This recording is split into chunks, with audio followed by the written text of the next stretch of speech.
Hello, welcome to our new video.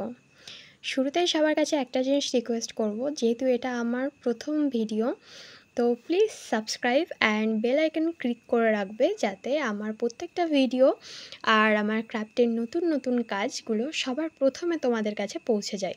এই থালাটা আমার ডিজাইন করা, আর এখন যেটা দেখছো এটা কিন্তু আমার করা না। যাই হোক, আমি থালাটার উপরে নতুনত্ব সৃষ্টি করেছি, এই যা। তবে হ্যাঁ, এটার পিছনে যে কাহিনীটা সেটা আমি এই ভিডিওতে স্কিপ করে যাচ্ছি। আর আমার ভিডিও ভালো লাগলে অবশ্যই লাইক করতে ভুলবে না।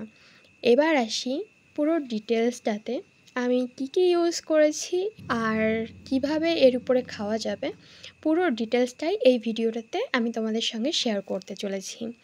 তো শুরুতেই বলি, আমি এখানে 000 একটা তুলি ইউজ করেছি আর অ্যাক্রিলিকের লাল রঙটা ইউজ করেছি।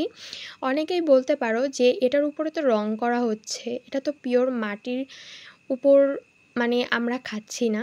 তো সেক্ষেত্রে বলতে পারি এটাতে রং করলেও এই অ্যাক্রিলিক রঙটা কিন্তু একদমই ভালো, এটাতে কোনো খারাপ কিছু নেই। কেননা আমরা যখন অ্যাক্রিলিক রং কিনবো বা আমরা কিনি, তো সেই সময় আমরা দেখতে পাই যে পিছনের দিকে ব্যাক সাইডে নন টক্সিক বলে একটা জিনিস লেখা থাকে, আর আরেকটা জিনিস থাকে যেটা বাচ্চাদের কাছ থেকে রংটাকে দূরে রাখার। কেননা বাচ্চারা হয় ছোট, তো ওরা হয়তো অনেক সময় বোঝে না, মুখে টুকে দিয়ে দিতে পারে, সেক্ষেত্রে সাবধান। এবার আসি আমরা এটার উপরে খাওয়া দাওয়া কিভাবে করব। এটার উপরে তোমরা কলার পাতা ইউজ করতে পারো। কলার পাতা ইউজ করলে রঙটা অনেক দিনই টেকসই হবে, ডিজাইনটাও টেকসই হবে। আর ড্রাই ক্লিনের মাধ্যমে তোমরা এটাকে 6 মাস মতো মানে ব্যবহার করতে পারো। তো এবার যেটা বলবো সেটা ভীষণই সাবধান, সেটা ভার্নিশ। অ্যাক্রিলিক যে রঙটা সেটার পিছনে হয়তো লেখা থাকে যে ইউজ ভার্নিশ আফটার পেইন্টিং।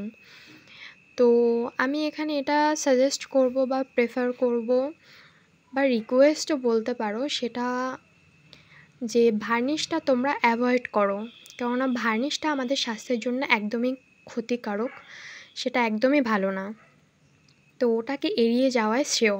আর তার থেকে বড় কথা হলো, আমরা মাটির মানুষ, কথাতেই তো আছে মাটির মানুষ। তবে যাই হোক, মাটি থেকেই আমাদের উৎপত্তি, মাটি থেকেই শেষ, এটা তো আমরা সবাই জানি, সবাই মানি। পৃথিবীতে যতই আমরা আধুনিক যুগে পদার্পণ করি না কেন, বাঙালির প্রাণটাই মাটির তৈরি। তবে পৌষ পার্বণ থেকে শুরু করে আমরা সব কিছুতেই মাটির জিনিস ব্যবহার করে থাকি। তবে এক্ষেত্রে আমার বলার, যারা আমরা মাটির জিনিস ইউজ করি তারা সত্যি অনবদ্য, তাদের এখনও কালচারটাকে ধরে রাখার সে সামর্থ্যটা আছে। আর আমার এই ডিজাইনটা তোমাদের কেমন লাগলো সেটা অবশ্যই জানাতে ভুলবে না। ভালো লাগলে অবশ্যই একটা লাইক করো, আর আমার পরবর্তী ভিডিওগুলোর জন্য আমার সঙ্গে থেকো। Till then, tata, bye bye, thanks for watching.